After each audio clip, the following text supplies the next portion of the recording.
Hello friend, welcome है आपका हमारे यूट्यूब चैनल में। ठीक है, तो आइए आज की वीडियो हम स्टार्ट करते हैं। तो विंग्स ऑफ फायर किसकी आत्मकथा है? तो अटल बिहारी वाजपेयी की, या फिर नरसिम्हा राव, या फिर के कस्तूरी रमन, या फिर APJ अब्दुल कलाम। तो आपका राइट आंसर क्या होगा, आप लोग कमेंट करके बताइए। तो मैं बता देता हूँ, आपका राइट आंसर हो जाएगा APJ अब्दुल कलाम।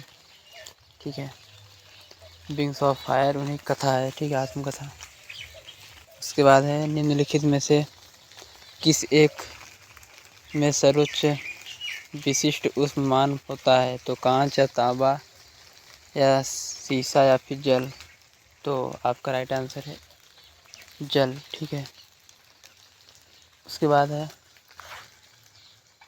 ट्रांसफार्मर किसका काम करता है? तो केवल प्रत्यावर्ती धारा से, या फिर केवल द्विधारा से, या फिर केवल AC और DC दोनों से, या फिर किसी भी सिंगल से। तो आपका राइट आंसर है केवल अप्रत्याशित धारा से। ठीक है, तो अगला वीडियो है, अगला क्वेश्चन है, उत्तर प्रदेश में निम्नलिखित में से कौन सा विश्वविद्यालय का स्तर प्राप्त नहीं है? तो दयाल बाग एजुकेशन इंस्टीट्यूट आगरा है, या फिर आयुर्वेद कॉलेज फैजाबाद है, या फिर पशु चिकित्सा अनुसंधान संस्थान बरेली, या फिर उपरोक्त सभी। तो आपका राइट आंसर हो जाएगा Ayurveda college Faizabad, option number 2। ठीक है, उसके बाद अगला प्रश्न है, उत्तर प्रदेश के किस आर्थिक क्षेत्र में सर्वाधिक महिला साक्षरता दर है? तो केंद्रीय क्षेत्र में, या फिर बुंदेलखंड क्षेत्र में, या फिर पूर्वी क्षेत्र में, या फिर पश्चिमी क्षेत्र में। तो आपका राइट आंसर है केंद्रीय क्षेत्र में। ठीक है, उसके बाद है, बाघों का शहर नाम से जाना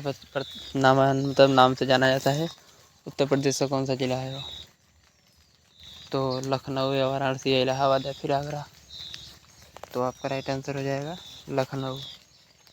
ठीक है, उर्दू कवि मिर्ज़ा गालिब का संगीत तज्ञ उस्ताद फयाद खां का जन्म स्थल कौन सा है? लखनऊ, आगरा, बाराबंकी या फिर मेरठ। तो आपका राइट आंसर है आगरा। ठीक है, उसके बाद है, उत्तर प्रदेश के किस आर्थिक क्षेत्र में सर्वाधिक जनसंख्या निवास करती है? तो पश्चिमी क्षेत्र में, पूर्वी, या फिर केंद्रीय, या फिर बुंदेलखंड। तो आपका राइट आंसर है पूर्वी क्षेत्र में उत्तर प्रदेश के आर्थिक क्षेत्र में सबसे ज़्यादा जनसंख्या निवास करती है। उसके बाद अगला प्रश्न है, उत्तर प्रदेश में द्विसदनी व्यवस्थापिका है, जिसमें से एक विधानसभाएं बताइए, दूसरी निम्नलिखित में से कौन सी है? तो राज्यसभा, या फिर विधानमंडल, या फिर विधान मंत्री परिषद, या फिर विधान परिषद। तो पहली है, आपको पता है, विधानसभा, दूसरी है विधान परिषद। ठीक है, उसके बाद अगला प्रश्न है, खाद्य श्रृंखला से अभिप्राय है, इनमें से किसके द्वारा ऊर्जा अंतरण होती है? तो भूगर्भ, धरातल की ओर, या फिर निम्न स्थान से उच्च स्थान की ओर, या फिर एक जीव से दूसरे जीव की ओर, या फिर नदी द्वारा भूमि के जीवों का सागरी जीवों के लिए और।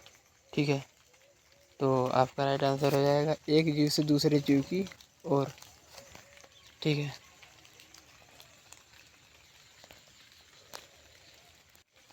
उसके बाद है, ऊर्जा के किस रूप से प्रदूषण की समस्या नहीं होती है? तो कोयला, या परमाणु, या पेट्रोल, या फिर सौर। तो आपको पता ही है, सौर ऊर्जा से बिल्कुल भी प्रदूषण नहीं होता। ठीक है,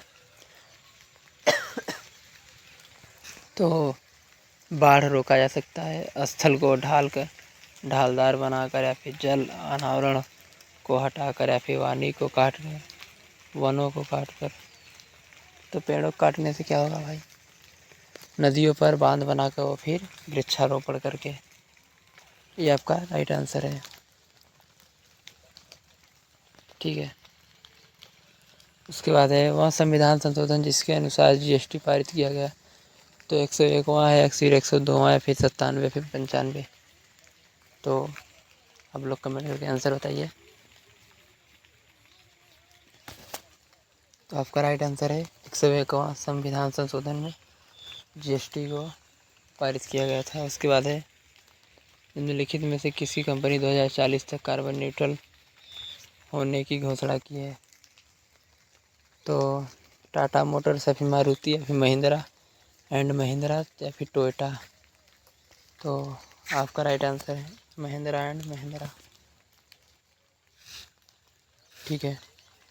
उसके बाद सोशल नेटवर्किंग वेबसाइट फेसबुक के संस्थापक का नाम बताइए। तो जूलियन अंसाने या फिर मार्क क्रूज या फिर मार्क जुकरबर्ग या इनमें से कोई नहीं। तो आपको पता ही होगा मार्क जुकरबर्ग हैं इनके संस्थापक।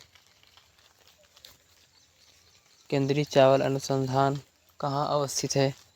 तो कटक, शिमला, राजमुंदरी या फिर लखनऊ। तो आपका राइट आंसर है कटक। बैरोमीटर की खोज किसने की थी। तो राइट ब्रदर ने या फिर टोरिसेली ने या फिर वोल्टा या फिर रॉबर्ट टॉपसन ने। तो आपका राइट आंसर है टोरिसेली ने बैरोमीटर की खोज की थी। उसके बाद है वर्ष 2018 का अर्थशास्त्र का नोबेल पुरस्कार किन्हें प्रदान किया गया था। तो विलियम नोर्दहास पाल रोमर को या फिर revered Thiel of Oliver heart को या फिर जिम टिरोल व ओलिवर हार्ट को, उपरोक्त में सभी। तो आपका राइट आंसर है विलियम नोर्दहास और पॉल रोमर को। Right answer option number A. तो आज की वीडियो हम समाप्त करते हैं। उम्मीद करता हूँ आप लोगों को वीडियो पसंद आई होगी। तो वीडियो पसंद आई हो तो एक लाइक करके, चैनल सब्सक्राइब करके, एक प्यारा सा कमेंट करके